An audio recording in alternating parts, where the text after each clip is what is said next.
Baik, malam ini seperti dengan malam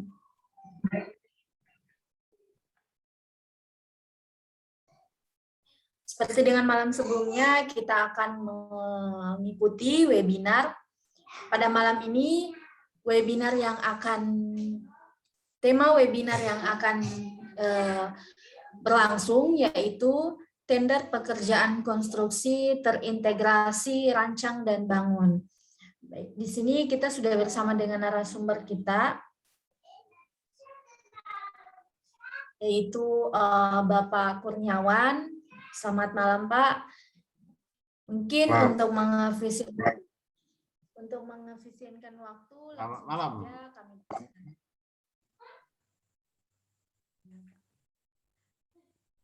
Baik, untuk mengefisienkan waktu, mungkin langsung saja saya persilakan dengan hormat kepada Pak Kurniawan untuk membawakan materi pada malam ini. Silakan, Pak. Ya, baik. Assalamualaikum warahmatullahi wabarakatuh. Selamat malam, salam sejahtera untuk kita semua. Om Swastiastu, Namo Buddhaya, salam kebajikan ya. Teman-teman di room Zoom yang sudah bergabung saat ini, kurang lebih 28 peserta yang sudah bergabung. Terima kasih untuk hadir. Kita membangun diskusi saat ini dalam rangka menyampaikan persepsi, terus juga karena DB ini adalah jarang digunakan ya, jarang diterapkan. Hampir sebagian besar kabupaten kota termasuk provinsi. Sekaligus juga saya membagi pengalaman saya saat ini lagi sebagai advisor, termasuk juga konsulting merangkap konsulting di APIP ya, Aparat Pengawas Internal Pemerintah. Dalam hal ini mendampingi 2 paket. Jadi ada 2 paket pekerjaan konstruksi terintegrasi untuk bangunan gedung rumah sakit tipe D, termasuk juga puskesmas. Yang nilai paketnya kurang lebih 2 paket ya, kurang lebih total 100 miliar ya, 100 miliar.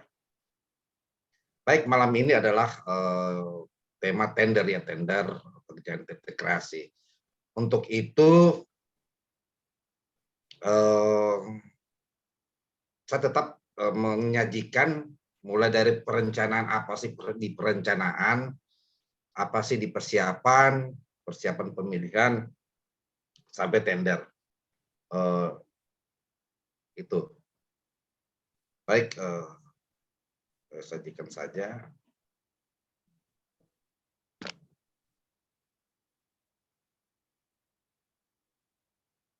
Kelihatannya.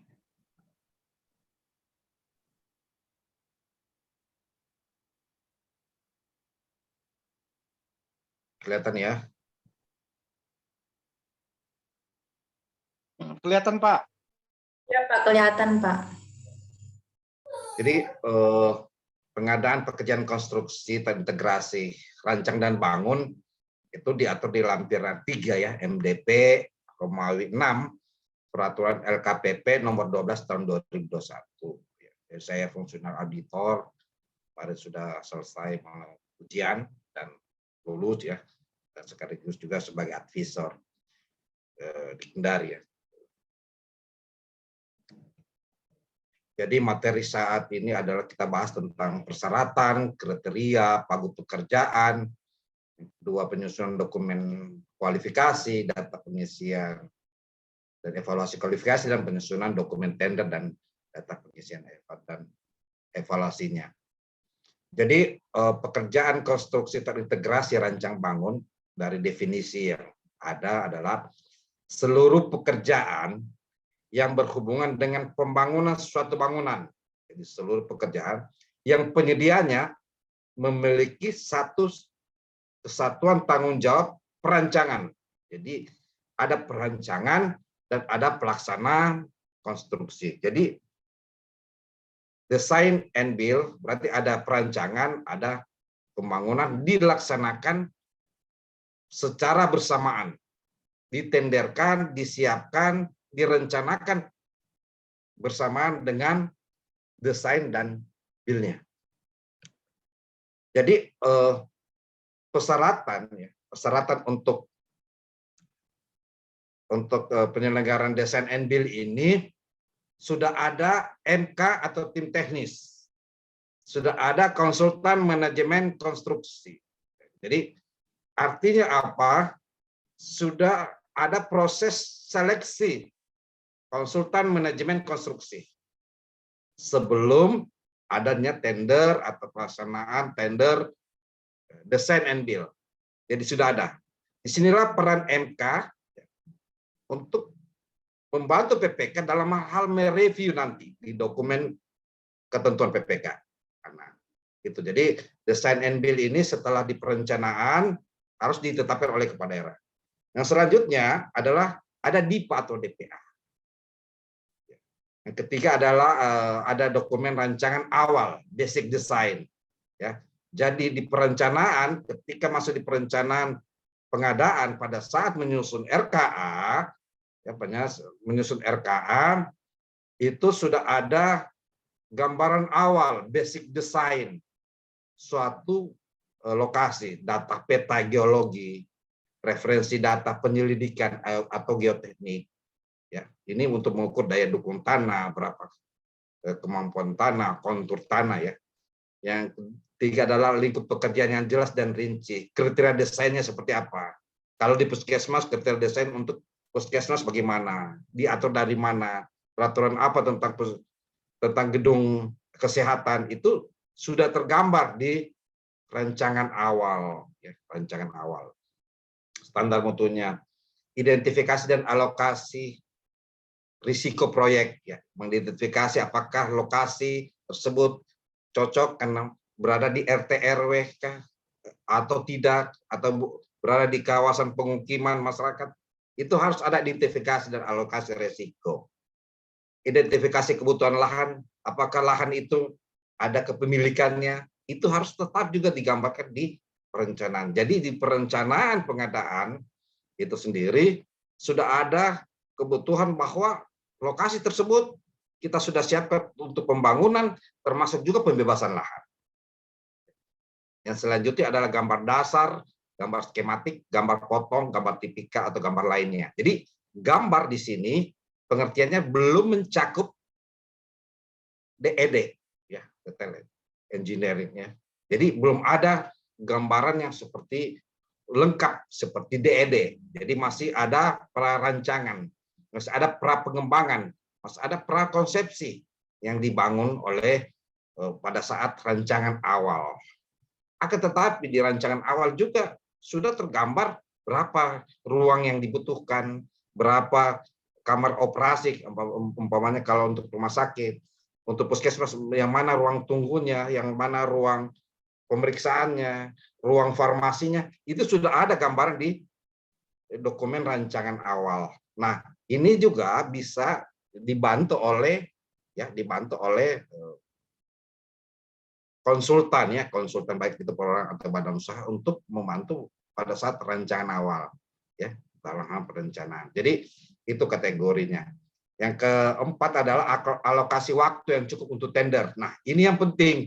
Ini yang penting karena pada saat penyampaian penawaran khusus untuk kami prakualifikasi, pada saat yang sudah lolos kualifikasi dan menyampaikan penawaran teknis dan harga, ya Pokja harus menentukan waktu yang cukup karena harga, karena gambar, termasuk juga penyelidikan tanah dibutuhkan oleh penyedia untuk menghitung secara rinci berapa kebutuhan, berapa anggaran per item untuk pekerjaan sipil, pekerjaan arsitektur, pekerjaan mekanikal, etikal, plumbing, sanitasi, dan tata lingkungan. Jadi itu pentingnya Pokja mengalokasikan waktu pada peserta tender untuk menyelidiki tanah tersebut, untuk memastikan berapa luasannya, karena di dokumen rancangan awal masih gambaran umum luasan,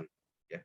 Jadi masih gambaran umum luasan terhadap misalnya pekerjaan gedung. Jadi belum secara rinci. Sedangkan umpamanya tadi ruang operasi, ruang tunggu, ruang itu masih disebut dalam bentuk unit, 1 unit, 2 unit, itu masih gambaran makronya, belum secara detail berapa luasannya, tapi sudah ada gambaran yang seperti gambar potongan, gambar tipikal dan lain-lain. Nah, kriteria atau pejabat penetapan pekerjaan di konstruksi rancangan bangun. Di perencanaan pengadaan, dokumen perencanaan bersamaan pembahasan RKA ya, RKA KLPD. Kriterianya adalah pekerjaan itu harus kompleks atau mendesak. Ya.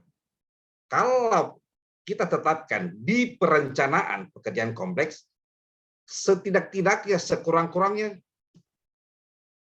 salah satunya ini, risiko tinggi, memerlukan teknologi tinggi, peralatan yang didesain khusus, kesulitan didefinisikan secara teknis, cara memenuhi kebutuhan dan tujuan pengadaan, atau memiliki kondisi ketidakpastian yang tinggi, variation condition. Inilah PA, termasuk KPA, termasuk PPK, bisa menetapkan salah satunya. Nah, di peraturan LKPP, ya, memberikan peluang, memberikan garisan ataupun juga petunjuk bahwa bisa kita memilih salah satunya. Ya. Apakah memiliki kondisi ketidakpastian atau peralatan yang khusus memiliki teknologi tinggi. Nah, bagaimana dengan pekerjaan mendesak? Nah, pekerjaan mendesak ini harus 3 aspek, ya, harus ada 3 aspek yang dipenuhi supaya kita bisa menetapkan di perencanaan pengadaan itu pada saat pembahasan RKA, ya, aspek ekonomi sosial. Berarti kita harus melakukan pengkajian ekonomi. Apakah dengan bangunan yang ada di tempat atau sekitar masyarakat, jangkauan masyarakat terhadap rumah sakit atau puskesmas di tempat lain itu secara ekonomis bisa terjangkau. Yang kedua, apakah diterima? Yang ketiga, bagaimana kondisi masyarakat secara sosial? Secara sosial, apakah kategori rata-rata penyakit berat atau penyakit apa? Yang kedua adalah segera dimanfaatkan. Berarti sesuatu yang penting. Ketika di masa COVID ini, berarti kita harus tetapkan dia pekerjaan harus dimanfaatkan. Apabila ada kenaikan orang terkena COVID. Yang ketiga adalah perancangannya yang tidak cukup waktu ya, perancangan dan konstruksinya tidak cukup waktu untuk dipisah. Artinya apa? Tidak lagi ada seleksi perancangan, tapi harus digabung. Jadi ketiga aspek ini harus dipenuhi semuanya. Beda halnya kalau pekerjaan kompleks. Ya, pekerjaan kompleks yang memiliki salah satunya. Ya, saya pribadi lebih tepat ya, karena bisa ditemukan alasan kondisi ketidakpastian terhadap poin 5 ini. Terhadap poin 5. Ya. Bisa juga dengan resiko tinggi. Teknologi tinggi. Nah, untuk menemukan definisi ini, kita lihat di slide selanjutnya. Jadi pejabat yang berwenang ini ya, yang menetapkan di perencanaan ya, usulan dari pejabat tinggi media ya, APBN, atau gubernur wali kota yang sumbernya APBD. Nah, saya mengambil satu poin yaitu memiliki kondisi ketidakpastian yang tinggi. Apa saja ketidakpastian yang tinggi? Nah, menurut peraturan LKPP di lampiran 3, ya, apa sih bagian pekerjaan yang kondisinya memiliki ketidakpastian yang tinggi? Itu harus dituangkan juga di dokumen ketentuan PPK. Ya, ada dokumen pemilihan. Bagian apa saja memiliki desain tipikal ya, desain tipikal dari PPK. Ya, jadi ada desain tipikal rumah sakit, berapa ukuran radiologinya, berapa ukuran tempat operasi, tempat farmasi, tempat rumah sakit, tempat ruang bersalin, itu ada desain tipikal yang memang sudah terukur, ya sudah ada regulasinya dikeluarkan oleh Menteri, misalnya Menteri Kesehatan. B adalah memiliki daftar tarif dan harga ya, dan atau harga penyusunan komponen pekerjaan. Artinya apa? Schedule of rates ini, schedule of rates akan berkaitan dengan tadi ya, kondisi ketidakpastian. Kondisi ketidakpastian artinya apa? Jika pekerjaan fondasi, ya, pekerjaan fondasi atau pekerjaan tanah ke bawah, tentu ketidakpastiannya sangat tinggi. Kenapa? Sekalipun ada referensi data penyelidikan, tapi ini masih gambaran umum, gambaran yang masih belum pasti. Untuk itu, penyelidikan tanah atau geoteknik itu akan dilakukan oleh penyedia yang menawar nantinya untuk memastikan berapa kedalaman, misalnya fondasi pancang dengan beton atau dengan baja. Ini penyelidikan tanah baru gambaran-gambaran umum, berapa kedalaman panjang apabila dibutuhkan, berapa jumlah pancangnya, berapa titiknya. Ya, jadi sekalipun di perencanaan sudah ada gambaran, tapi belum detail, belum konkret. Karena kenapa? Design and build ini adalah antara pengguna jasa dan penyedia jasa masih meraba berapa kedalaman atau daya dukung tanahnya. Boleh sekalipun ada desain awalnya. Ataupun data penyelidikan tanah misalnya bisa diambil dari data sebelumnya atau data lokasi yang terdekat. Bisa dari sumber itu. Jadi daftar tarif dan atau harga penyusunan komponen ini, schedule of rate ini ya, tidak berlaku untuk pekerjaan yang tidak ditetapkan sebagai bagian yang tidak memiliki kepastian. Jadi memiliki daftar tarif dan atau harga penyusunan pada saat di perencanaan, pada saat di persiapan juga, PPK sudah harus menentukan berapa tarif pekerjaan satu unit, ya, satu buah fondasi panjang di titik A, di titik B, di titik C, di titik D. Nah, jadi dia masih sifatnya, karena dia harga satuan, dia harus rinci, harus ada volume, ya, volume, karena volume dengan harga satuannya yang ditetapkan. Sekalipun nanti volume ataupun kuantitas dalam berapa jumlah panjang untuk fondasi gedung, ya, masih ketidakpastian. Karena kenapa? Ya, karena belum memiliki data penyelidikan tanah, soil test, ya, belum ada data boring, belum ada data sondir. Karena yang dilakukan pada saat perencanaan, termasuk persiapan, itu masih gambaran umum berapa daya dukung tanah terhadap tanah kerasnya, terhadap konus. Ketika pancang masuk, berapa perlawanan, sehingga perlawanan tanah terhadap kedalaman pancang itu sendiri. Itu yang penting.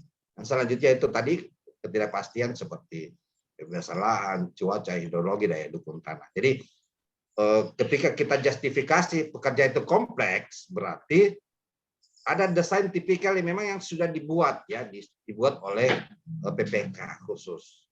Misalnya pekerjaan gedung rumah sakit ataupun puskesmas, termasuk juga tarif itu sendiri. Jadi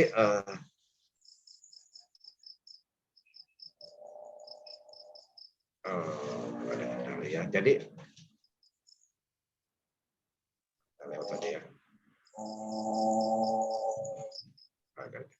di persiapan pengadaan ini juga, di persiapan pengadaan ini ada 3 yang PPK kerjakan: pagu pekerjaan, dokumen ketentuan PPK, dan rancangan kontrak. Disinilah peran MK, ya, ketika sudah ditetapkan MK, disinilah dimulai pada saat persiapan pengadaan, membantu PPK untuk mereview, memberikan saran, memberikan pendapat terhadap pagu pekerjaan, dokumen ketentuan PPK, dan rancangan kontrak. Nah, apa sih dokumen ketentuan PPK? Dokumen ketentuan PPK ini, ya, berisi latar belakang pembangunan sakit, apa maksud tujuannya, sumber pendanaannya, pagu pekerjaan yang dirancang. Nah, pagu pekerjaan ini di design and build ini tidak ada HPS. Tidak ada HPS, dia cuma mencakup pagu pekerjaan. Waktu pelaksanaan yang diperlukan, rancangan awal, basic design, ya. Jadi Jadi basic design yang ada di perencanaan kemarin, ya, konsultan MK ikut mereview, memberikan pendapat, saran terhadap rancangan awal. Apabila setuju di perencanaan, ya, setuju sesuai, berarti tetap ditetapkan saja oleh PPK. Apabila menurut konsultan MK bahwa basic design ini belum lengkap, ya, belum memenuhi standar bangunan gedung untuk rumah sakit, maka dilakukan review. Yang selanjutnya adalah lingkup dan keluaran pekerjaan dan kriteria pengujian, ya. Nah, lingkup dan keluaran pekerjaan ini harus masuk di dokumen ketentuan PPK. Apa artinya? Lingkup dan keluaran ini, lingkup keluaran pekerjaan perancangan apa sih? Karena prakonsepsi, pra pengembangan, pra desain sudah ada, maka yang dituntut lingkup dan keluaran untuk konsultan, untuk penyedia DB ini adalah DED. DED berarti sudah mencakup satu, RKK sudah mencakup satu, harga penawaran, apa, desain, ya, desain detailnya, ya, desain detailnya, termasuk juga kalau di perancangan sudah mencakup perhitungan biaya dengan biaya RAB yang timbul. Jadi itu ruang lingkup untuk pekerjaan perancangan, termasuk juga berkaitan dengan metode pelaksanaan. Jadi di dokumen ketentuan PPK ini harus rinci, ya, untuk penyedia DB ini di bagian perancangan dia harus apa output atau keluarannya. Yang kita ketahui di perancangan itu tadi, ya, ada gambar detail, lebih rinci lagi, ada RAB-nya, ya, termasuk ada RKK, metode pelaksanaan. Nah, kalau lingkup dan keluaran untuk pekerjaan konstruksi, ya, pekerjaan konstruksi berarti berkaitan dengan pekerjaan sipil, ya, pekerjaan arsitektural, pekerjaan map, ya, map, sanitasi, ya, tata lingkungan dan lain-lain. Itu harus dimuat di dalam dokumen ketentuan PPK, karena inilah pedoman yang menjadi dasar untuk tender berikutnya. Nah, termasuk juga jumlah tenaga ahli perancang. Ya, misalnya pekerjaan gedung tadi yang saya sebutkan untuk puskesmas, pasti ada tenaga ahli perancang gedung, ya, ahli gedung, ahli arsitektur, ya, ahli sipil, ya, sipil, ahli geoteknik, ahli listrik, ahli permesinan, ahli lingkungan, jadi dan K3, ya, jadi K3. Jadi ini masuk di dokumen ketentuan PPK. Nah, selanjutnya di dokumen ketentuan PPK juga ada personil manajerial. Kita sebutkan manajer proyek siapa, ya, dari ahli gedung, manajer teknik kita bisa syaratkan 2, ya, manajer teknik dari sipil, dari sipil termasuk struktur, termasuk juga dari geoteknik bisa kita syaratkan 2. K3 manajer keuangan. Jadi ini kita gabungkan, jadi dokumen ketentuan PPK gabungan antara KAK dengan spesifikasi teknis yang dimuat dalam dokumen ketentuan PPK. Itu penting. Yang selanjutnya, ya, persyaratan izin lingkungan. Kalau pekerjaan gedungnya ada AMDAL atau UPL, persetujuan gedung negara, termasuk juga SLF, sertifikat layak fungsi bangunan. Itu yang penting dalam menyusun dokumen ketentuan PPK. Inilah jantungnya. Nah, di dalam dokumen ketentuan PPK, spesifikasi teknis harus rinci. Umpamanya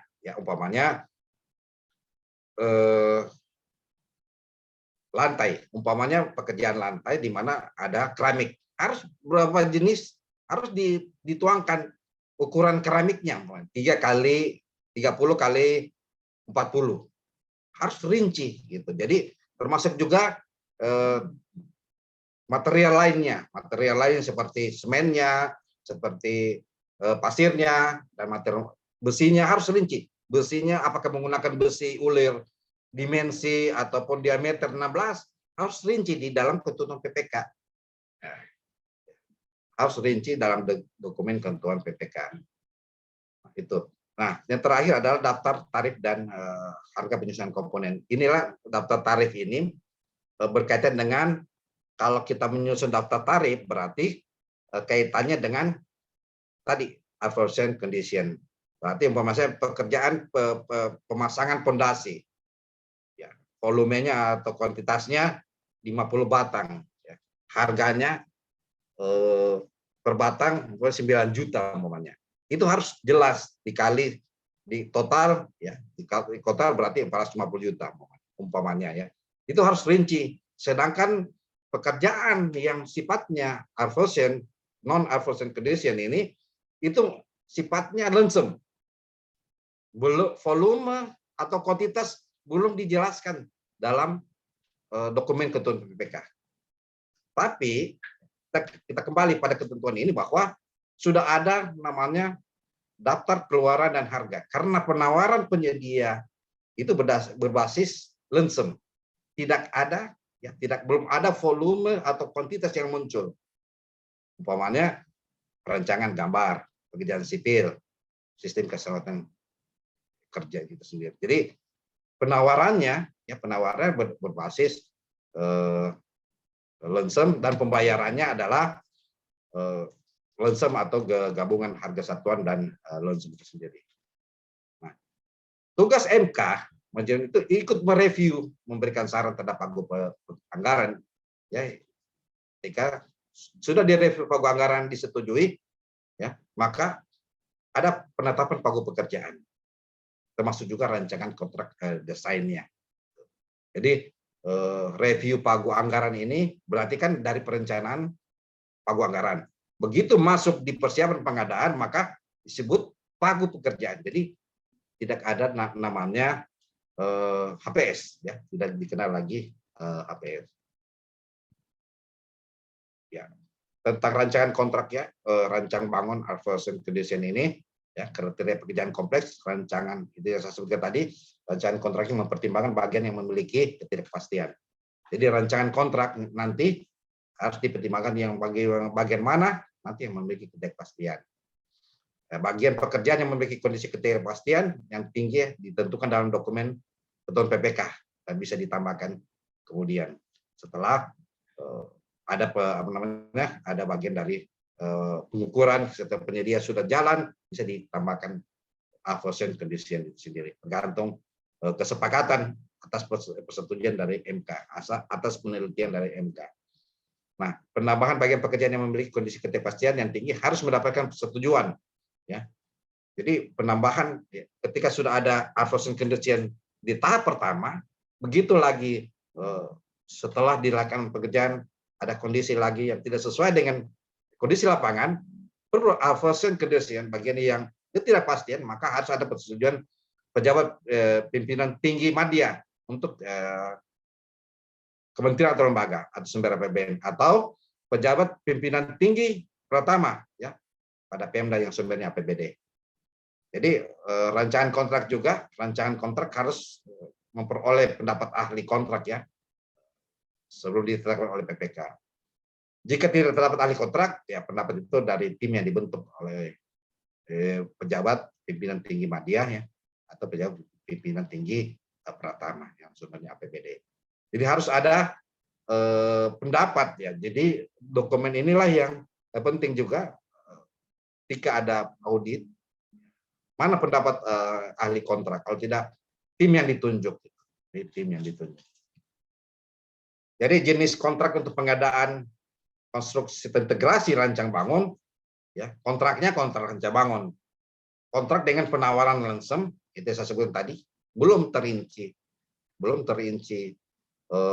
volumenya.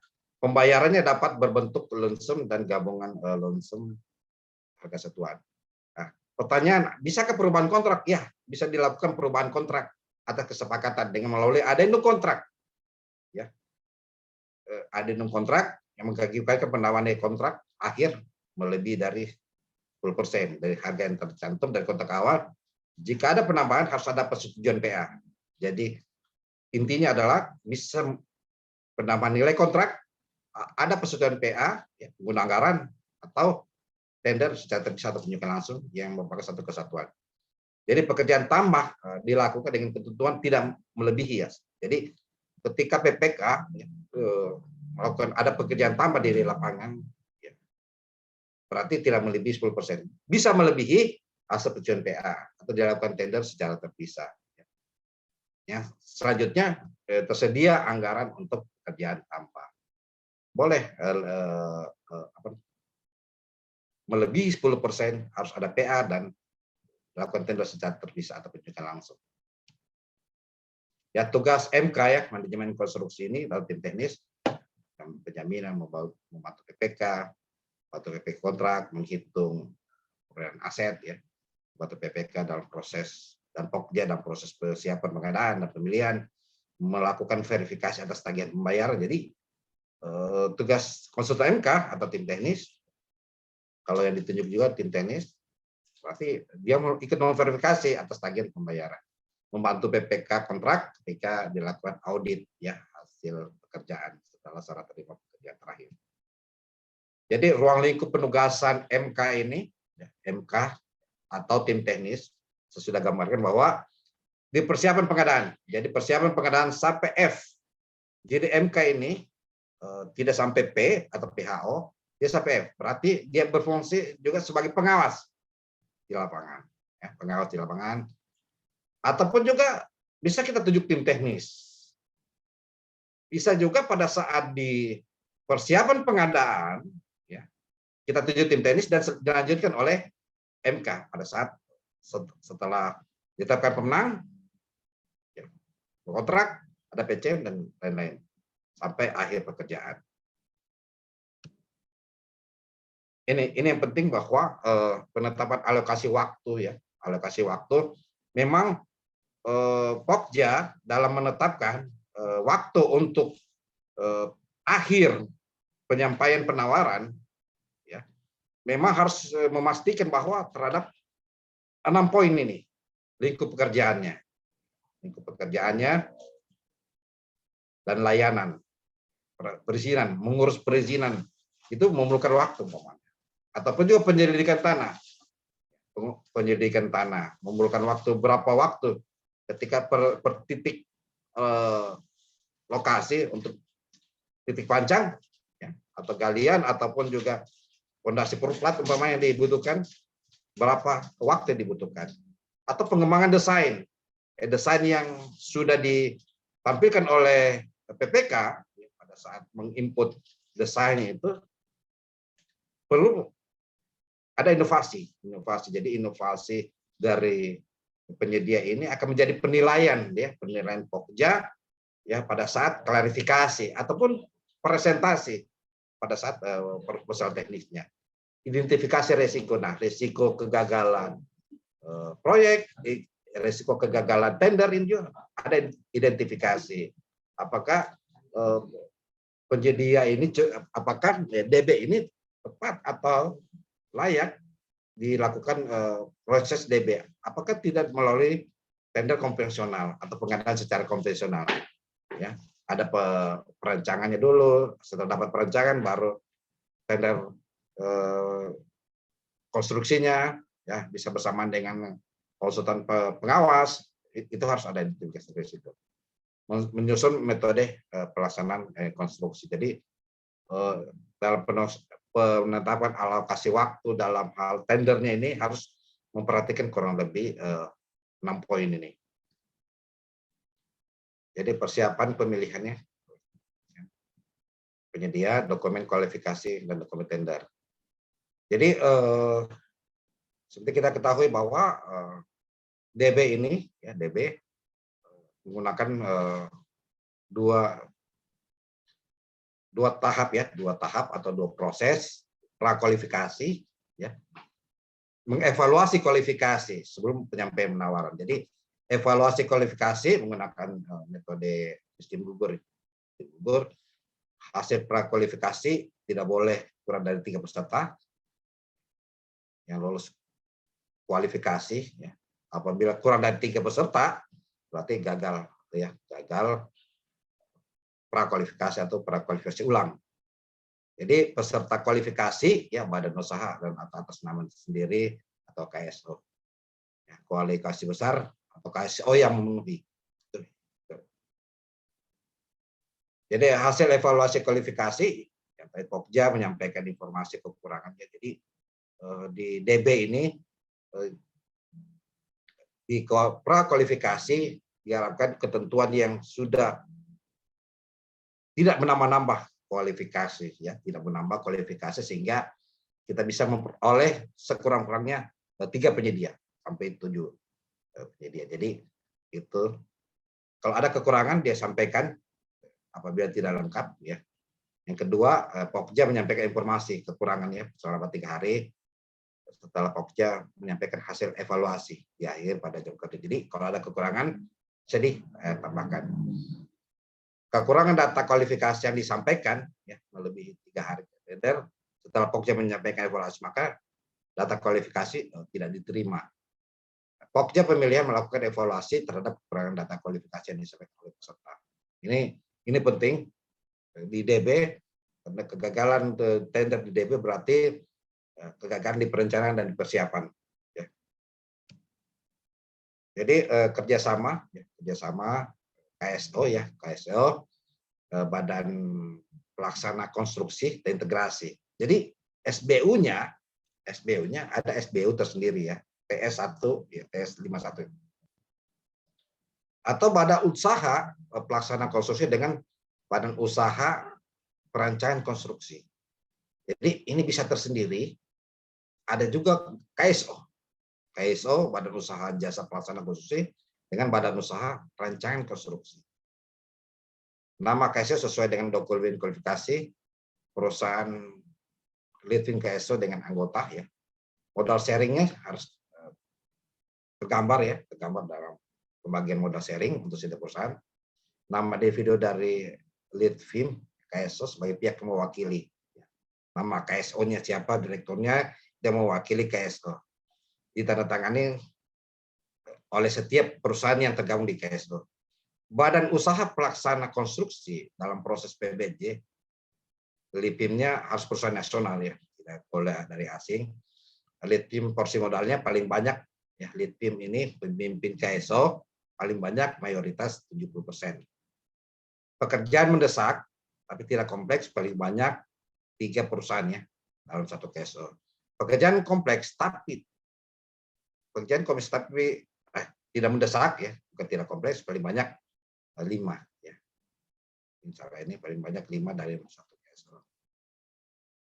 Nah, selanjutnya lead team, ya, lead team pimpinan KSO ini badan usaha pekerjaan konstruksi dan integrasi dengan usaha besar. Anggota KSO-nya terdiri dari apa? Berarti badan usaha pelaksana konstruksi dan integrasi kualifikasi usaha besar. Atau badan usaha pekerjaan, ya, badan usaha jasa pelaksana konstruksi kualifikasi usaha besar, atau badan usaha pekerjaan konstruksi kualifikasi usaha menengah, ya, usaha menengah. Sudah satu tingkat di bawahnya. Jadi atau badan usaha perancangan konstruksi dengan kualifikasi usaha besar garing badan usaha jasa perancangan konstruksi dan kualifikasi usaha menengah. Jadi lead team di KSO, ya, lead team KSO merupakan badan usaha, ya, lead team berarti pimpinan KSO merupakan badan usaha jasa pekerjaan konstruksi dan kualifikasi usaha besar. Anggota KSO-nya adalah paling kurang 1, ya, paling kurang 1 untuk menjadi lead team ini, ya, usaha besar paling kurang anggotanya, anggota KSO paling kurang 1 badan usaha jasa perancangan konstruksi dengan kualifikasi usaha besar, atau KSO badan usaha lebih dari 2 sesuai ketentuan yang dipenuhi di atas. Anggota KSO lainnya terdiri dari, ya, badan usaha pekerjaan konstruksi dengan kualifikasi usaha menengah dan atau badan usaha jasa perancangan konstruksi dan kualifikasi konstruksi dan usaha menengah. Jadi bisa setara, bisa lead team-nya adalah usaha besar. Peserta tidak boleh mengubah, ya. Jadi peserta KSO tidak mengubah dalam proses tender, ya, pelaksanaan dan pengakian pekerjaan. Perjanjian KSO yang berakhir sebelum penyelesaian pekerjaan, tanggung jawab penyelesaiannya pada perusahaan lead team. Jadi pada pimpinan KSO yang memiliki modal seri yang paling banyak 70%. Ya, data kualifikasi setiap penyedia ya, anggota KSO. Dan kali ini kita bicara KSO lagi, sama ya, mewakili ada yaitu di timnya. Setiap peserta dilarang menjadi peserta yang lain, sama ketentuan di KSO untuk pekerjaan lain di luar dari DW. Nah, penyampaian data kualifikasi sama ketentuannya. Nah, ini persyaratan kualifikasi. Ya. Kepemilikan perizinan berusaha di bidang jasa konstruksi. Berarti kepemilikan ini berarti ada NIB RBA-nya. Ya. Kepemilikan SBU yang disarankan paling banyak 2. Sisa kemampuan paket karena ini besar berarti 6. KD-nya kemampuan dasarnya pengalaman pekerjaan kurang lebih ya 15 tahun terakhir. Pengalaman pekerjaan pada sub bidang atau kualifikasi dan ini pekerjaan disyaratkan. Apa yang disyaratkan berarti kerjaan DB ya, kerjaan DB konstruksi. Dalam hal mensyaratkan lebih dari 1 SBU, pengalaman dihitung ya, dapat dihitung sebagai kemampuan dasar adalah pengalaman yang sesuai dengan salah satunya ya.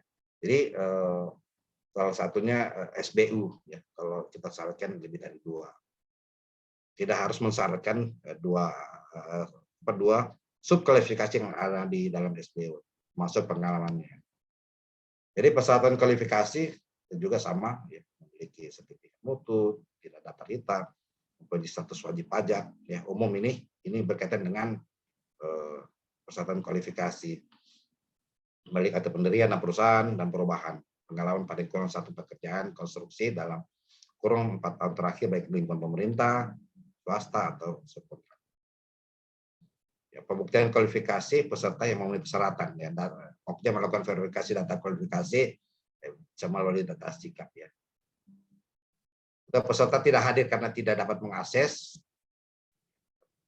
dengan alasan teknis apapun dari peserta, itu resiko sebenarnya. Jadi peserta tidak hadir karena tidak dapat mengakses data kontak, dibuka atau tidak dapat dihubungi, tidak dapat mengakses Pokja tidak dapat mengakses, itu resiko dari peserta sepenuhnya. Pokja tidak perlu meminta semua dokumen kualifikasi bila ada kualifikasi peserta yang sudah terverifikasi 2 kali Pokja. Jadi kalau sudah terverifikasi di data sikap ya, tidak perlu lagi meminta data kualifikasi. Yang keempat, data kualifikasi belum terdapat dalam sikap, maka calon pemenangnya dapat melengkapi data kualifikasi pada sikap.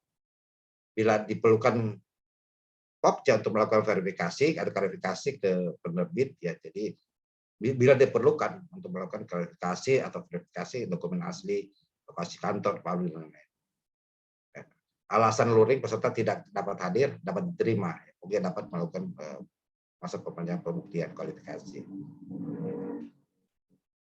Oke, peserta yang hadir ya, ini penting juga waktu peserta yang hadir dalam pembuktian kualifikasi, direksi yang namanya ada dalam akte pendirian menurut. Kedua, penerima kuasa yang tercatat dalam akte pendirian.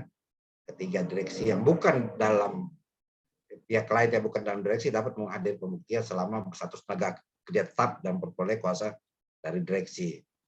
4, kepala cabang perusahaan yang diangkat oleh kontraktor pusat yang dibutuhkan dokumen autentik. Nah, ini yang penting ya. Ini yang penting karena sekarang banyak tanda kutip ketika mau tender dibuka kantor cabang nih, dia berdasarkan surat kuasa saja. Jadi memang Pokja perlu memverifikasi data OSS NIB RBA-nya.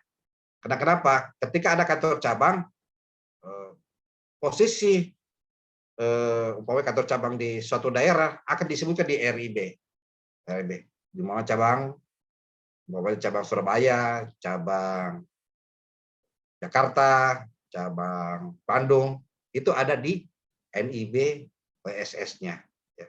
Tapi itu kalau dengan catatan kantor cabang itu harus sudah terverifikasi, bukan belum terverifikasi. Jadi ini hati-hati kepada Pokja termasuk juga PPK, banyak sekarang model tender ya penyedia dengan modal surat kuasa dari kantor pusat umpamanya dengan buka cabang, padahal untuk persyaratan membuka cabang ada persyaratan yang harus dimuat dalam OSS, harus terverifikasi.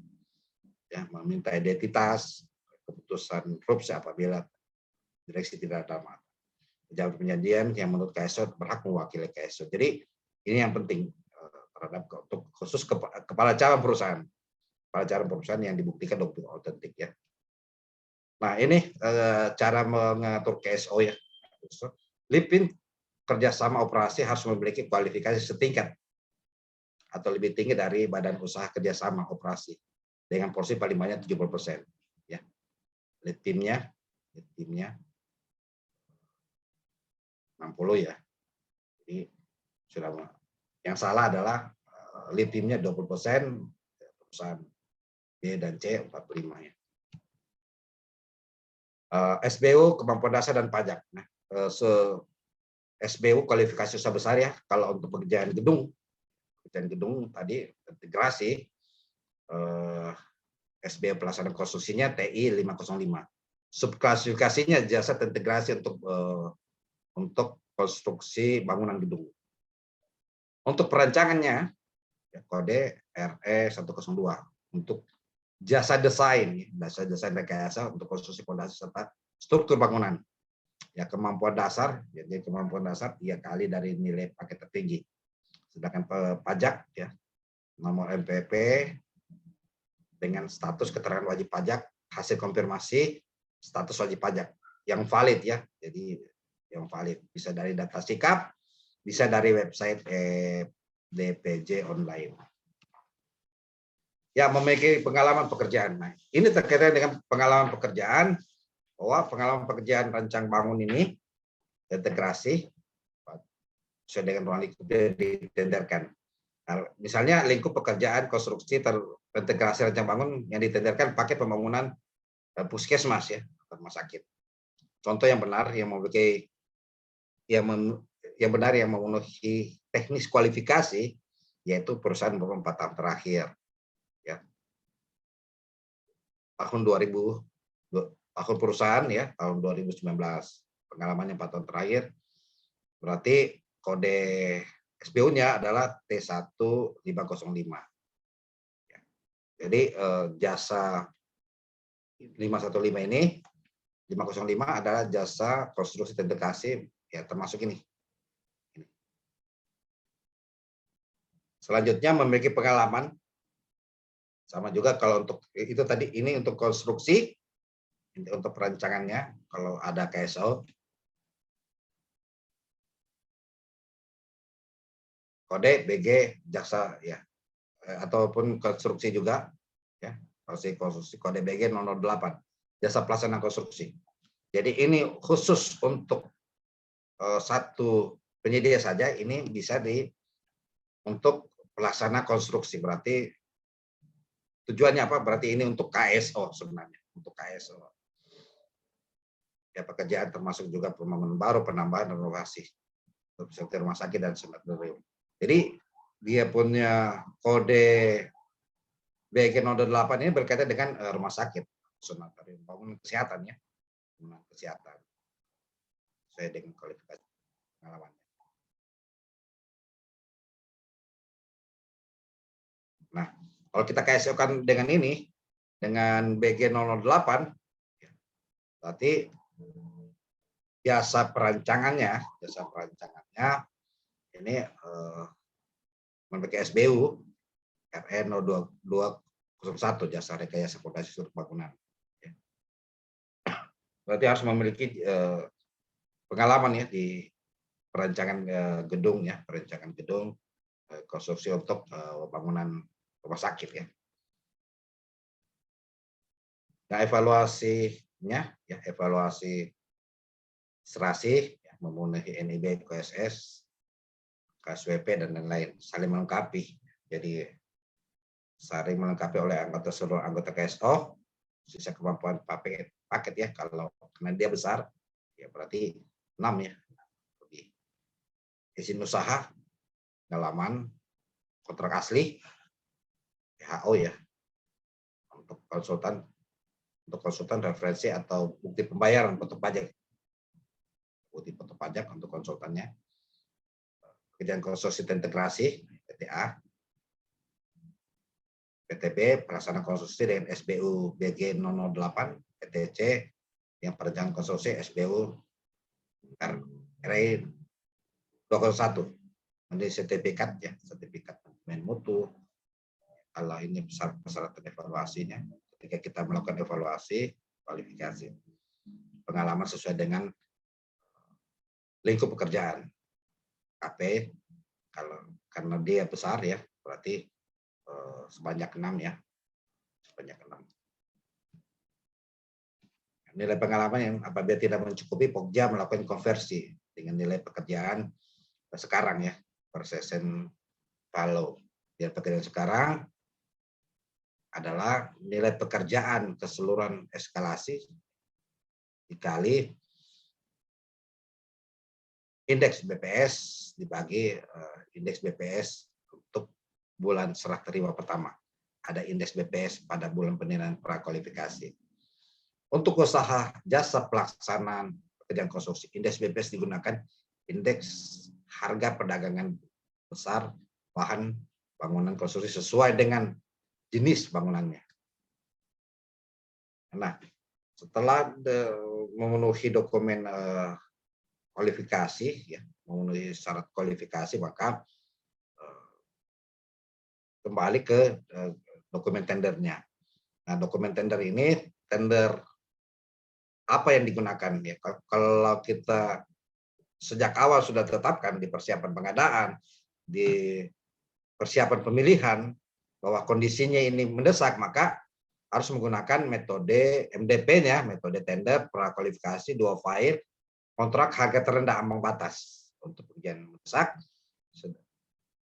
Ya, sedangkan kalau pekerjaan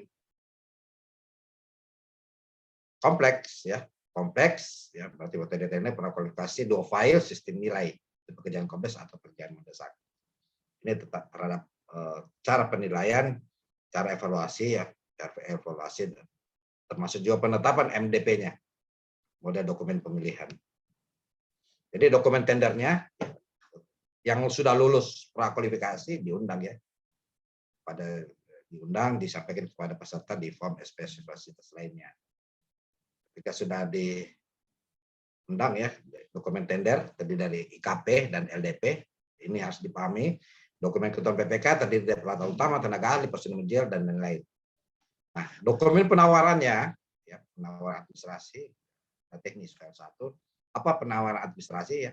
Surat penawaran. Jadi surat penawaran ini diisi melalui sistem SPSE sendiri, dokumen penawaran dan dokumen jaminan apabila ada. Nah, selanjutnya dokumen penawaran ya, surat penawaran harga. Jadi ada penawaran harga yang di dalam sistem. Masuk juga daftar keluaran dan harga. Jadi disampaikan di dalam sistem, bukan dalam bentuk kita mengupload ya. Termasuk juga rancangan kontrak ya, rancangan kontrak, surat janjian, syarat umum dan syarat khusus. Jadi inilah dokumen yang ada di dokumen tender ini, di dokumen tender. Sedangkan penawaran 1, 2, 3, 4. Jadi surat penawaran ini penawaran administrasi dan teknis untuk file 1. File 2 adalah surat penawaran harga yang diisi di SPSE dan daftar keluaran harga. Yang selanjutnya dokumen penawaran, ada dokumen penawaran tadi yang saya sebutkan, administrasi dan teknis ya, sama. File 2 demikian. Jadi dokumen penawaran teknis sesuai dengan persyaratan teknis ini di file 1 jangka waktu, proposal rancangan. Nah, proposal rancangan inilah yang akan menjadi bagian ketika kita melakukan klarifikasi ataupun juga kita minta kepada penyedia untuk mempresentasikan proposal rancangannya terhadap umpamanya bangunan puskesmas, mulai pekerjaan, organisasi, manajemen pelaksanaan, arus kas ya, harus lengkap ya, daftar personilnya ya. Jadi daftar personil inti untuk perancangan seperti tadi umpamanya desain bangunan gedung umpamanya, ahli arsitek sipil struktur, termasuk juga personil manajerial harus disampaikan pada saat penawaran teknis. Personil manajerial apa? Misalnya kita sudah syaratkan personil manajerial ya bangunan gedung, teknis ya, orang dari geoteknik.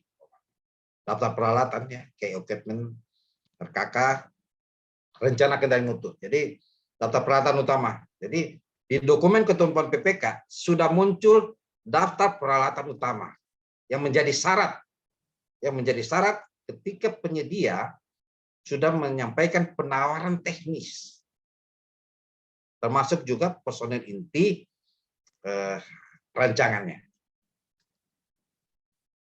Ya, ini equipment majornya, peralatan utama apa ya? Peralatan yang mendukung langsung. Jadi materi saya sebelumnya tentang peralatan utama dan peralatan sejenis. Ada yang berbagi jenis, ya, ada yang sejenis. Nah, persyaratan personil ya, persyaratan personil ini khusus untuk sertifikat kompetensi setiap personil inti tenaga perancangan ya, yang disyaratkan, atau personil manajerial, satu SKK ya, SKT untuk setiap personil perancangan atau personil manajerial yang disyaratkan. Tidak mensyaratkan SKTK ya. Jadi karena ini pekerjaan kompleks, tidak mensyaratkan ya SKTK. Sekalipun nilai paketnya, karena ada sekalipun nilai paketnya 14 miliar ya, 14 miliar tidak disyaratkan SKTK, karena ketentuan tentang kualifikasi usaha kecil itu, usaha kecil sampai dari 2,5 ya, dari 0 sampai 2,5 M, dari 0 sampai 15 miliar itu tidak berlaku di DB, karena itu berkaitan dengan HPS ada. Sedangkan di DB ini 14 M untuk paket yang saya dampingi ini ya, tidak ada SKTK, dia harus SKA ya, SKA. Karena tidak terikat di lampiran 2. Jadi di lampiran 3 ya, di lampiran peraturan LKPP nomor 12 tahun 2021. Ini ya di lampiran 3. Jadi tidak disyaratkan ya, Pokja tidak membuat termasuk juga PPK di dokumen ketentuan PPK-nya itu tidak disyaratkan SKTK ya, atau SKT ya, SKT. Sekalipun nilai paketnya yang saya dampingi adalah 14 miliar 500. Itu kan masih kategori usaha kecil kalau kita bicara lampiran 2 untuk LKPP. Personil manajerial ya, media pelaksana sama, media teknik, media keuangan. Ini penting, tidak ada petugas ketiga ya, harus ahli ketiga. Personil manajerialnya yang misalkan 1 orang 1 jabatan, bisa lebih sebenarnya. Untuk pekerjaan yang memiliki resiko keselamatan kecil ya. Jadi tetap resiko ini dikategorikan ya, pekerjaan DB ini pekerjaan yang risiko keselamatannya kita lihat itu akan tergambar di RKK. Tapi kalau pekerjaan DB, ya, pekerjaan itu akan tergambar di RKK. Apakah risiko? Akan tetapi karena tidak ada tidak disyaratkan sebagai untuk personil manajerialnya ya, manajerialnya sebagai SKTK ya, sesuai ketentuan ini, maka paling kurang ahli muda ketiga. Ahli muda ketiga.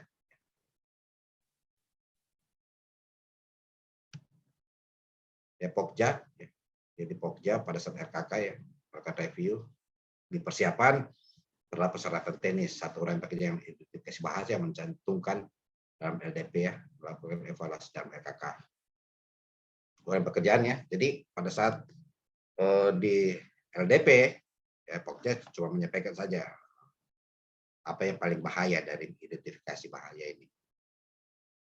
Evaluasi penawaran, ya, jadi peserta menginput penawaran dan mengunggah data keluaran di SPSE.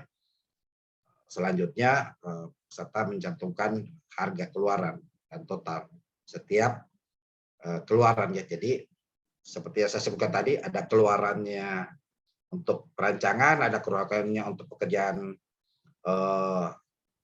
konstruksinya, pekerjaan fisiknya, ada keluaran untuk keselamatannya. Jadi dia tidak mencantumkan lagi kuantitas atau volume. Ya, rincian terhadap alat peraga ya, alat khususnya berkaitan dengan kesehatan, keselamatan konstruksi, sudah masuk di bagian tadi keselamatan konstruksi. Jadi tidak lagi dirinci secara detail seperti penawaran di pekerjaan konstruksi lain di luar dari DB. Ya, di luar dari DB sangat rinci untuk penawaran konstruksinya, termasuk juga konsultan. Ya, tender evaluasi penawarannya, evaluasi penawaran ambang batas. Ya. Ini sudah ada dalam ketentuan peraturan LKPP nomor 12/2001. Evaluasi kualifikasi teknis ini yang penting. Pokja melakukan klarifikasi teknis dalam bentuk pemaparan. Jadi kalau bisa ketika lakukan klarifikasi, penyedia yang menyampaikan proposal teknisnya, desainnya ini sudah dipresentasi. Jadi penilaiannya dikembalikan kepada Pokja. Disinilah konsultan MK hadir untuk memberikan masukan kepada Pokja. Sedangkan penentuan siapa yang memenuhi syarat ya kembali kepada Pokja. Pemaparan atau presentasi proposal teknis dilakukan salah satu personil inti yang ditawarkan. Hasil klarifikasi dapat mempengaruhi nilai penawaran apabila hanya ada 1 atau 2 peserta yang lulus evaluasi, 1 atau 2 peserta yang lulus evaluasi teknis, maka evaluasi tetap dilanjutkan dengan evaluasi harga. Perlu dicatat bahwa di sini tidak ada penunjukan langsung. Ya, ketika tidak ada yang lulus evaluasi, berarti gagal. Evaluasi penawaran ya, evaluasi harga sama ya penawaran. Jadi harga penawaran di bawah paguh. Jadi ketika penawaran tersebut ini menjadi catatan penting. Ketika harga penawaran nilai total di bawah dari paguh 80%, maka ditunjuk sebagai pemenang. Tapi harus bersedia menaikkan jaminan. Jadi tidak ada lagi evaluasi terhadap penawaran di bawah 80%. Tidak ada lagi evaluasi ya. Total harga penawaran dibandingkan dengan paguh. Apabila total harga penawaran melebihi paguh, maka dinyatakan gugur. Jadi melebihi paguh yang sudah ada, paguh pekerjaan, dinyatakan gugur. Ya. Apabila semua harga penawaran di atas paguh, maka dari itu gagal ya. Berarti tidak ada penunjukan ini. Harus direvisi lagi kembali. Nah, khusus mata pembayaran perkiraan biaya penambahan SMD apabila peserta tidak menyampaikan atau nilai perkiraannya 0 ya penerapan SMD maka dinyatakan gugur.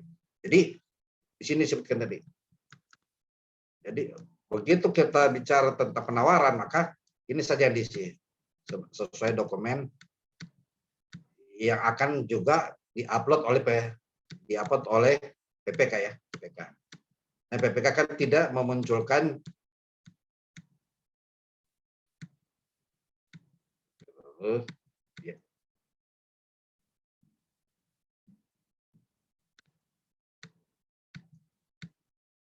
ini. Jadi ini akan kosong nih. Ini akan kosong. Jadi ya, tetap harus ketika TDI sini gugur ya. Jadi totalnya adalah umpamanya paguh 14M ya. Jadi ini akan kosong dalam sistemnya.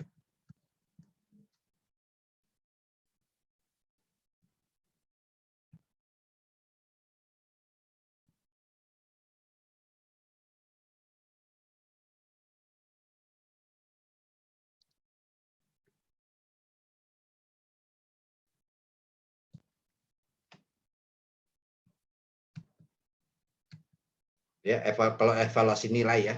Jadi evaluasi nilai ini yang kita pakai tadi khusus untuk kompleks ya. Kita sudah tetapkan Pokja melakukan perhitungan kombinasi biaya. Ya, dengan menghitung nilai kombinasi antara penawaran teknis dan penawaran harga dengan cara perhitungan nilai akhir peserta adalah nilai penawaran teknis. Jadi ada pembobotan penawaran teknis dan bobot penawaran dikali bobot penawaran teknis ditambah nilai penawaran harga dikali bobot penawaran harga. Jadi bobot penawaran yang ditetapkan Pokja berdasarkan jenis pekerjaan sesuai yang tercantum dalam LDP dengan ketentuan tentang pembobotan sebagai berikut. Untuk penawaran, ya, untuk penawaran teknis, karena tinggi ya bobot penawaran teknis itu di antara 60% sampai 70%. Jadi kalau sistem nilai apalagi kompleks ya dengan kategori kriteria BB ini kompleks, maka penawaran teknis itu lebih tinggi. Ya salah satunya tadi apa? Ya, proposal teknis, desainnya, ada inovasi. Jadi disinilah Pokja menetapkan di LDP atau bobot penawaran harga ya 30 sampai 40%. Misalnya ditetapkan bobot penawaran teknis 60. Berarti bobot penawaran harga harus 40, bukan 30 ya. Kan tidak mencakup, tidak berhitung 90%. Perhitungan kombinasi ya, kombinasi nilai penawaran harga terkoreksi terendah diberi nilai tertinggi. Sementara nilai penawaran yang lainnya secara proporsional dan rumus sebagai berikut ya. Jadi Pokja menyusun urutan penawar, ya, menyusun urutan 3 penawar ya, sebagai calon pemenangnya 1 dan 2 berdasarkan urutan nilai kombinasi tinggi. Ya, peroleh nilai penawaran teknis masih terdapat 2 atau lebih. Ya, kalau ada penawaran teknis masih terdapat 2 atau lebih peserta mendapat nilai yang sama, maka penentuannya dilihat KD-nya yang lebih besar. Pengumuman dasarnya lebih besar dan dicatat dalam berita acara hasil pemilihan. Pokja memiliki nilai akhir yang sama, maka Pokja ya, peserta yang memiliki nilai akhir yang sama, maka Pokja pemilihan memilih peserta yang mempunyai nilai penawaran teknis lebih besar. Dalam hal ini dicatat dalam berita acara hasil pemilihan. Ya, jadi ketika sudah ditetapkan menangnya, kualifikasi dan negosiasi teknis dan penetapan pemenang hanya satu. Ketika hanya satu yang memenuhi syarat, maka negosiasi teknis dan harga. Jadi ketika tidak ada yang memenuhi syarat, maka tender ini gagal. Tidak ada penunjukan langsung. Tidak ada penunjukan langsung. Pokja menetapkan pemenang apabila isian itu yang disampaikan ke peserta di formulir isian kualifikasi benar dan valid. Peserta diketahui mengikuti beberapa paket tender oleh beberapa Pokja ditetapkan sebagai pemenang, maka dilakukan perhitungan ulang SKP-nya. Berarti kalau yang besar tadi 6 ya, maksimal 6, bisa dihitung ulang. Cara perhitungannya sudah ada materi sebelumnya, yaitu berdasarkan kapan selesainya untuk pelaksanaan pekerjaan-pekerjaan lain. Apakah ada yang mulai tender atau yang sudah mulai pada saat pemeliharaan. Terakhir, klarifikasi dalam hal peserta menawarkan peralatan yang sama, peserta menawarkan yang peralatan sama untuk beberapa tender, dan peserta menawarkan peralatan yang sama pada paket lain yang sedang berjalan selama tidak terdapat di paket lain dan tidak overlap, maka itu bisa diluluskan peralatannya. Ataupun juga ada peralatan cadangan atau kondisi peralatan tersebut terdekat ya dari tempat pelaksanaan. Untuk klarifikasi personil inti perancangan posisi pada banyak 3 paket. Jadi intinya adalah peralatan itu bisa ditawarkan apabila tidak overlap. Yang kedua terdekat ya dengan paket lainnya, lokasi berdekatan. Yang ketiga adalah ada kapasitas produksi melebihi gitu, melebihi untuk mengerjakan 1 atau 2 paketnya. Itu intinya. Jadi terima kasih. Mari kita diskusi lebih konkret terhadap khusus pengadaan DB desain and build ini. Terima kasih.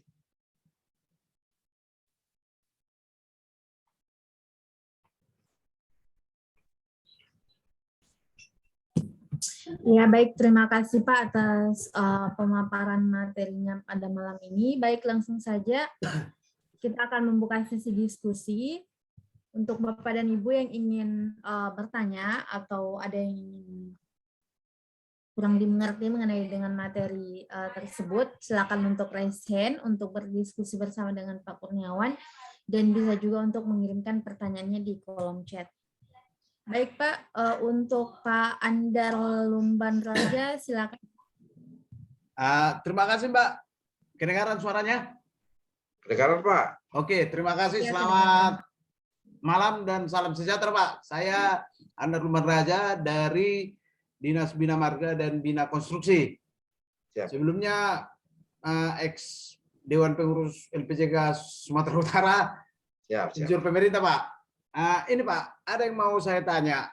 Pertama Pak, untuk persiapan desain and build ini kan pada dasarnya kan harus bagaimana proses pengadministrasian mulai dari penyusunan RKA, persetujuan DPR, kemudian penetapan oleh gubernur.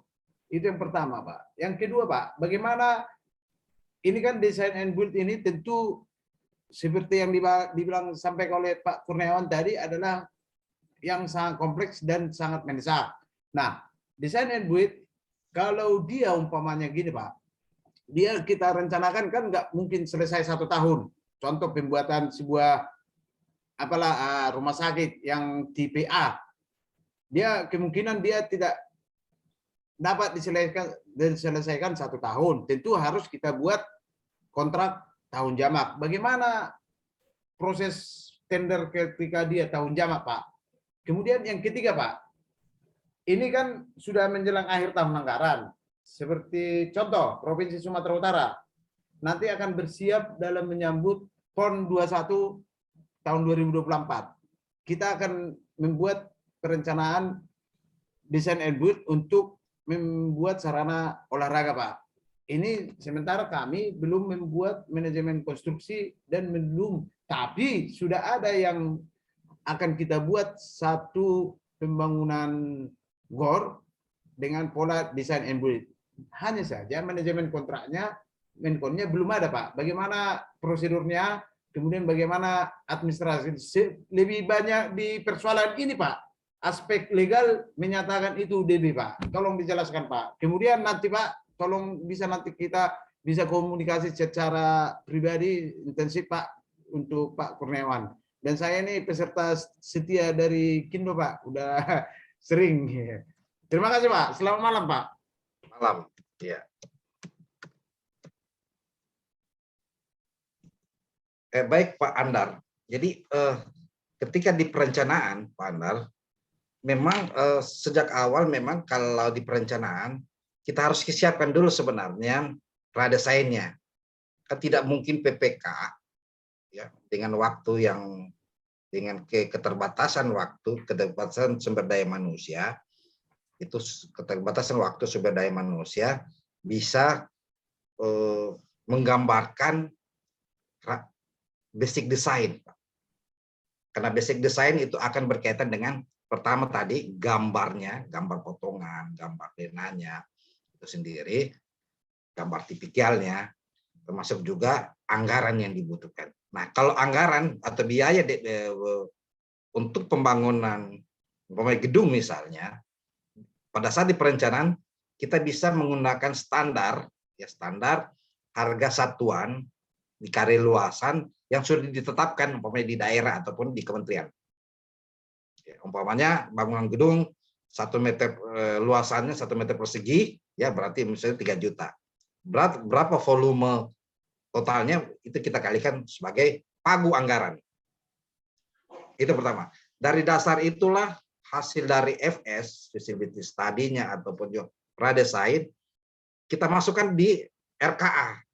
RKA bahwa ini pekerjaan, kita selenggarakan pekerjaan DB dengan cara memilih penyedia dengan cara DB. Nah, di situ masuk di RKA di dinas terkait umpamanya. Dan harus ada persetujuan. Jadi harus ada persetujuan dari kepala daerah ya untuk dibahas di dewan nantinya. Kalau dia multi-years ya harus persetujuan dewan juga. Persetujuan dewan bahwa kita siapkan anggaran tersebut untuk multi-years.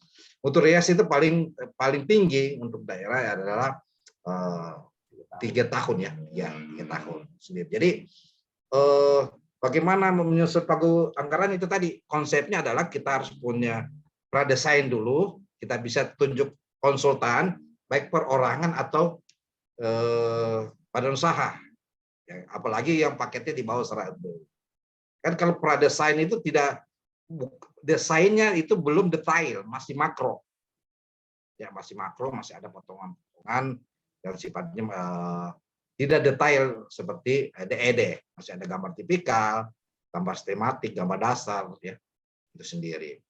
Itu. Jadi ditetapkan di perencanaan. Setelah itu, pertanyaan kedua dari Pak Andar, tidak boleh Pak, tidak boleh ada DB tanpa ada MK dulu.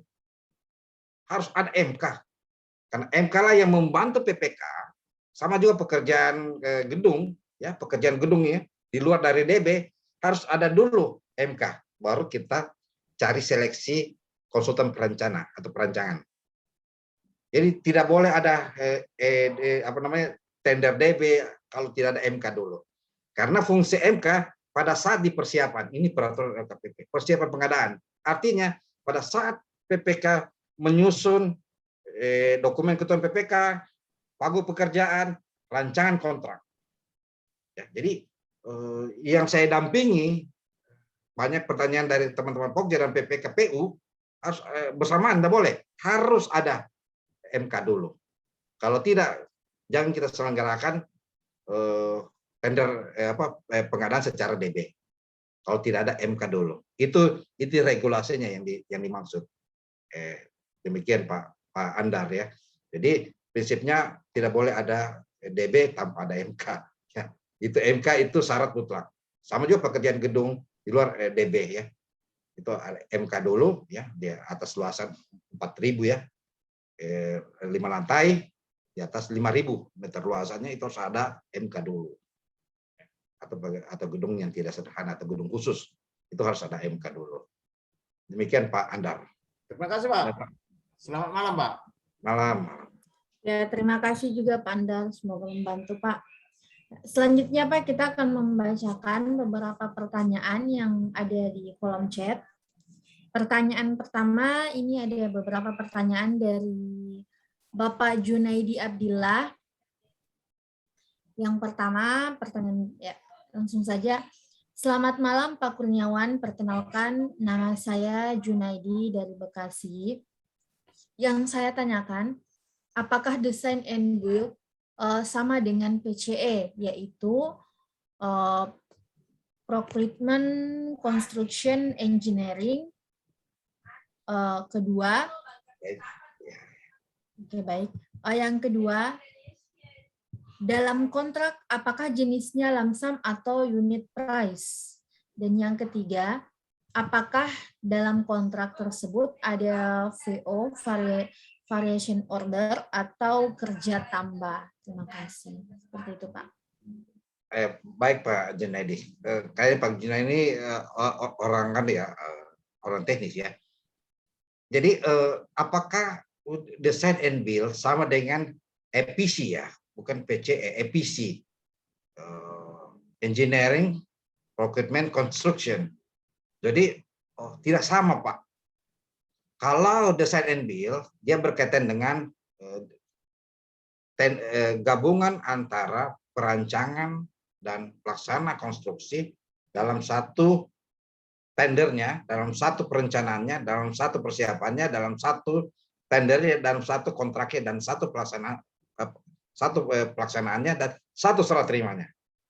Jadi tanggung jawabnya adalah satu, ya satu. Sedangkan EPC bisa kita adakan dua ya, kita ada yang satu pengadaan barangnya. Jadi EPC ini berkaitan dengan satu kesatuan, pengadaan barang, pengadaan konsultan, dan konstruksinya satu paket.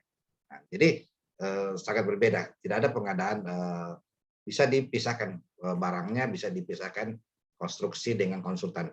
Jadi itu. Yang kedua, apakah jenis kontraknya itu pasti lump Pak? Jenis kontraknya harus lump. Cara pembayarannya, ya cara pembayarannya gabungan harga satuan dan lump atau lump itu sendiri. Ya, jadi itu. Yang ketiga, apakah kontrak tersebut ada variasi? Iya, ada variation ordernya. Ya, ada variasi yang dilakukan. Itulah bedanya tender konvensional atau pengadaan secara konvensional dengan variation of ordernya. Ada kerja tambahnya. Ya, ada kerja tambahnya apabila dimungkinkan ada persetujuan itu. Ya, persetujuannya pasti lihat konsultan dulu. dan disampaikan kepada PPK. Demikian Pak siapa nih? Pak Junaidi. Pak Junaidi, Pak. Ya, terima kasih Pak Junaidi. Ya Pak, untuk pertanyaan selanjutnya masih dari Pak Junaidi. Katanya untuk proses tender apakah offline atau online, Pak? Oh ya, tendernya ini kalau DB ini online, Pak. Online ya. Jadi Pak Junaidi mau ikut tender, ada lagi ini mulai mau dibuka minggu depan ya. Tender di Kendari ini DB bangunan gedung sekitar 14 miliar 500 ya. Itu mau dibuka itu untuk puskesmas. Puskesmas. Jadi silakan daftar ya. Jadi online, Pak. Iya, baik Pak. Lanjut Pak. Jika paket pekerjaan di subkon, apakah subkon harus dilaporkan juga perusahaannya, Pak? Ya, kalau ini subkon, maka kalau ada pekerjaan subkon kan syaratnya itu subkon kan ada dua sebenarnya syaratnya subkon. Spesialis, yang kedua penyedia setempat. Ya kalau subkon harus dilaporkan kepada PPK karena ketika pembayarannya ya ketika pelaksanaan pekerjaannya sekalipun dia bertanggung jawab kepada Mainkon tapi harus diketahui oleh PPK itu sendiri. Demikian. Jadi subkon itu tadi harus disampaikan pada saat ya dinominasikan pada saat di dokumen pemilihannya. Ya kalau ada subkon ya, ada pekerjaan yang spesialis ataupun menuntut penyedia setempat. Demikian. Iya, baik. Terima kasih, Pak. Selanjutnya, Pak, pertanyaan dari Ibu Enike. Apakah untuk kontrak integrasi ada batasan minimal anggarannya, Pak? Ya, kontrak integrasi ini tidak berkaitan dengan minimal ya tentang anggaran. Jadi yang 14 miliar saja ini, 14 miliar, sekalipun dia kalau di lampiran 2 peraturan LKPP nomor 12 tahun 2001 dia kualifikasi kecil, tapi dia tidak tergolong kualifikasi kecil, dia besar. Jadi batasannya tidak ada batasan untuk DB itu sendiri ya. Banyak ada DB sampai 300 miliar boleh. Jadi DB itu bukan tentang anggaran, tapi tentang bagaimana menggabungkan antara perancangan dan pelaksanaan itu dalam satu paket, baik paket perencanaan, paket persiapan, tendernya, termasuk pelaksanaannya. Di mana pada saat itu juga ada perubahan gambar, ya pelaksanaan konstruksi ini yang ada tenaganya ataupun badan usahanya yang berkaitan yang ubah gambar itu, yang ubah desain tersebut. Gitu. Jadi itu beda kalau beda kalau ada proyek konvensional. Ya.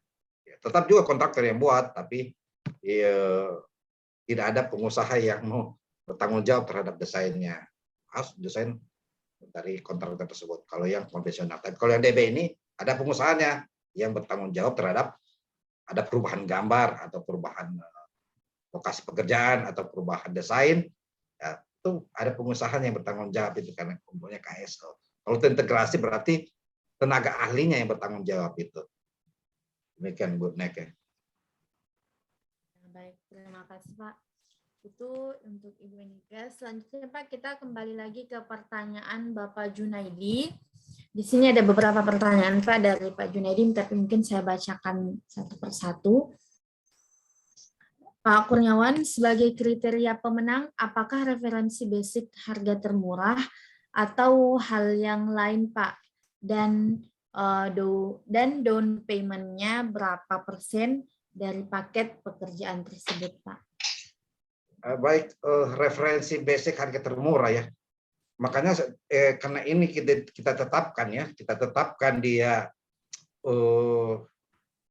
sistem nilai, maka proposal teknis itu yang paling tinggi. Tadi saya sudah dijelasin bahwa dia punya bobot pekerjaan itu, range-nya bobot pekerjaan penilaiannya 60 sampai 70. Sedangkan penawarannya dia 30 sampai 40. Artinya apa? Penawaran termurah itu kita lihat dari bobot yang sudah ditetapkan. Tapi kalau penawaran di bawah pagu 80%, ya itu langsung ditunjuk itu. Tapi dengan syarat apabila memenuhi syarat persyaratan teknis dengan bobot pekerjaan 60 umpamanya, kita nilai ya, pengalamannya, profesor teknisnya, peralatannya, tenaga ahlinya, ya, metode pelaksanaannya, ya, termasuk juga persoalan teknis yang sudah diklarifikasi itu, termasuk harga bobotnya 30 sampai 40%. Jadi tetap dianggap terendah ya kalau kita pakai metode terendah. Tapi kalau metode nilai dengan bobot itu sendiri yang sudah ditetapkan oleh Pokja. Nah, bagaimana down payment-nya? Kalau down payment ini, karena ini umpamanya dia jamak berarti 15% dari nilai pagu anggarannya. 15% yang sudah ditetapkan tentang dari nilai kontrak ya, kalau untuk jamak. Kalau tidak 20%, paling tinggi ya, paling tinggi. Jadi itu harga down payment-nya. Sedangkan SK yang dibutuhkan, ya, jika SK yang dibutuhkan pakai CEO operator juga. Jadi di samping SK apakah dibutuhkan CEO atau operator? Ya tentu perlu, kalau CEO ya, sertifikat operasi operator, bukan bagian dari persyaratan tender ya, tapi persyaratan pelaksanaan operasi alat berat yang. Jadi sebelum ada operasi alat berat, ya tentu PPK bersama konsultan MK memeriksa apa ada CEO-nya ini, ada CEO atau tidak ya. Kalau tidak berarti kita cek ada CEO-nya gitu.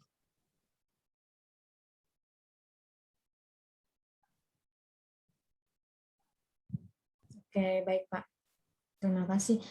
Pertanyaan selanjutnya Pak, di samping SKA, apakah dibutuhkan juga SIO buat operator atau alat berat juga? Sudah tadi. Ya Pak, dan untuk proyek yang kurang dari 10 miliar, apakah ada retensi Pak? Ya tentu ada retensi ya, biayanya 5% ya, 5% itu retensinya. Jadi ada soal apa ya, di bawah 10 miliar, di atas 10 miliar tetap ada retensi ya sebagai jaminan pemeliharaan itu sendiri ya, untuk kepentingan pemeliharaannya. Apabila kita bisa kita bayarkan 100%, tapi dia berikan dulu jaminan pemeliharaan ya. Kalau tidak kita tahan retensinya 5% sampai selesai pekerjaan, sampai F ya, sampai salah terima terakhir. Jadi. Baik Pak. Terakhir mungkin Pak, masih dari Pak Junaidi, dan peraturan retensi berapa lama Pak? Dan yang kedua, apakah ada bank garansi buat penawaran dan pelaksanaan atau konstruksi? Iya, jaminan penawarannya ada ya, jaminan penawaran. Yang kedua juga sama juga pelaksanaan ya. Jadi pelaksanaan sama. Jadi ketentuan terhadap jaminan itu tetap berlaku terhadap jaminan penawaran, pelaksanaan, transparan, pemeliharaan juga tetap berlaku. Jadi tidak dikesampingkan kalau untuk pekerjaan DB. Tetap semua berlaku tentang jaminan-jaminan itu sendiri. Baik, terima kasih Pak atas jawaban-jawabannya dari beberapa pertanyaan dan sesi diskusi tadi yang sudah berlangsung pada materi ini. Baik Pak, mungkin terakhir closing statement-nya mengenai dengan materi yang telah disampaikan Pak. Terima kasih. sebenarnya pekerjaan DB ini, pengadaan DB ini tingkat kesulitannya adalah antara pengguna jasa dan penyedia itu sama-sama belum bisa menggambarkan ya secara konkret dan nyata desain apa yang kita inginkan. Beda kalau di tender atau pengadaan secara konvensional. Karena kita sudah memperoleh gambaran di perencanaan atau perancangannya. Kalau di DB, penyediaan pengguna jasanya juga masih makro terhadap bagaimana gedung itu sendiri, ya. Termasuk juga calon penyedia jasanya. Karena untuk itu sebenarnya Pokja yang paling penting ini harus menyediakan waktu seperti penyelidikan tanah, perizinan, ya, termasuk juga kalau ada alokasi lainnya seperti lingkungan dan lain-lain. Jadi ini yang paling penting karena kenapa? Penawarannya betul lensem, ya lensem itu sendiri, penawarannya lensem, kontraknya lensem, ya pembayarannya gabungan itu sendiri. Jadi detailnya gambar itu jadi juru hitung nanti ini yang paling parah ini. Meskipun dia lensem umpamanya untuk pekerjaan struktur apa ya, struktur fondasi bawah, struktur atas ya. Tapi waktu untuk menghitung itu dibutuhkan tenaga yang banyak untuk menghitung berapa untuk harga satuan pekerjaan, untuk harga lensem per pekerjaan fondasi, ya, pekerjaan kolom, ya, pekerjaan balok, ya, pekerjaan plat. Jadi memang waktunya harus dibutuhkan yang banyak karena kenapa? Selain kita mengukur dulu, selain kita menghitung, kita membuat gambar, itu memang DB ini sama-sama masih menghayal. Nanti sudah ada pemenang, baru kita sudah lihat bahwa ini gambar detailnya. Jadi sudah ada potongan-potongan detail, umpamanya potongan pondasi, potongan slope, ya sudah ada, sudah rinci, sudah ada dimensinya. Jadi ketika penawaran itu sudah ada dimensinya. Sedangkan pada saat PPK menyusun dokumen ketentuan PPK belum ada dimensi. Baru unit dua unit ruang dokter, 5 unit ruang perawatan, baru situ. Karena kenapa? Basic design belum menggambarkan secara detail tentang dimensi atau kuantitas itu sendiri. Jadi disinilah dibutuhkan memang DB ini tidak serta-merta diselenggarakan karena penyediaannya juga terbatas itu. Jadi hati-hati menerapkan DB, tapi dibutuhkan PPK yang memang yang secara teknis bisa menguasai DB itu sendiri. Karena apa yang disampaikan Pak Junaidi Abdillah, ada variation of order, ada. Itu jadi intinya adalah di DB ini ketentuannya kompleks atau mendesak. Itu harus tergambar di perencanaan dulu. Tidak bisa masuk tiba-tiba di persiapan pengadaan setelah sudah jadi RKA, sudah ada DIPA. Tidak bisa, harus muncul di perencanaan. Kalau muncul di persiapan pengadaan setelah ada DIPA atau DPA, itu salah. Harus tergambar ditetapkan di perencanaan. Itu kata kuncinya. Sendiri, demikian yang bisa saya sajikan. Saya share ya nomor kontak saya. Nanti kita diskusi karena saya ada ya pengalaman terhadap DB ya. DB lagi mendampingi DB ini 2 paket ini. Ada 2 paket ini kurang lebih 100 miliar. Saya ketat terhadap spek ya. Termasuk khusus spek ya. Spesifikasi teknis umpamanya kloset harus duduk atau jongkok, itu harus terang itu. Berapa unit ya, berapa kacanya, ya kacanya berapa mili ya. Kosingnya juga harus berapa ya. Pakai kosing stainless atau kosing kayu, harus jelas itu detail speknya. Speknya kayu dari mana? Kayu dari Umumnya kayu kelas 1, kelas 2, nah, itu saya jaga ketat di dokumen ketentuan PPK sendiri. Karena itulah yang menjadi dasar penyedia itu sendiri. Hal terakhir ya Pak Yolas.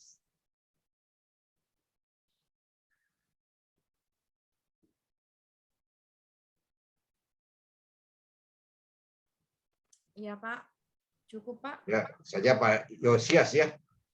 Pak Yosias ini kurniawan satu paket kegiatan ada beberapa kali CCO ya. Jadi CCO itu tidak dibatasi ya, adendumnya. Kalau adendum waktu, kalau di DB ini sebenarnya sudah ditentukan secara pasti ya berapa waktu yang harus selesai terhadap DB ini. Tapi kalau di syarat-syarat khusus kontrak kita harus muat berapa kali adendumnya itu sendiri, adendum masuk masa pelaksanaan. Tapi kalau pemberian kesempatan ya, pemberian kesempatan itu 2 kali ya. Jadi pemberian karena perpanjangan waktu ya, karena perpanjangan waktu dengan kejadian pemberian kesempatan maka dia 2 kali ya. Kalau CCO ya, kalau CCO berkaitan dengan waktu, tapi kalau CCO berkaitan dengan struktur terhadap teknis bisa berkali-kali ya, bisa berkali-kali ya, bisa berkali-kali CCO. Kalau waktu dia di kesempatan kedua kali ya. Demikian. Ya, baik. Terima kasih Pak atas pemaparan materi pada malam ini mengenai dengan tender pekerjaan konstruksi terintegritas rancang dan bangun. Baik, terima kasih juga untuk Bapak dan Ibu yang telah bergabung dari Terima kasih awal Pak hingga. Andar ya. Ya, terima kasih Pak. Nanti komunikasi lagi Pak. Iya Pak, Ya, siap, kebetulan sudah di-share juga kontak person dari Pak Kurniawan ada di kolom chat. Jadi untuk Bapak dan Ibu yang ingin chat pribadi mungkin mengenai dengan menanyakan pekerjaan atau apapun, silakan. Baik, terima kasih sekali lagi. Kami ucapkan dan mohon maaf apabila selama berlangsungnya webinar ada kesalahan atau apapun itu. Nantikan webinar-webinar kami selanjutnya. Akhir kata, wassalamualaikum warahmatullahi wabarakatuh dan selamat malam.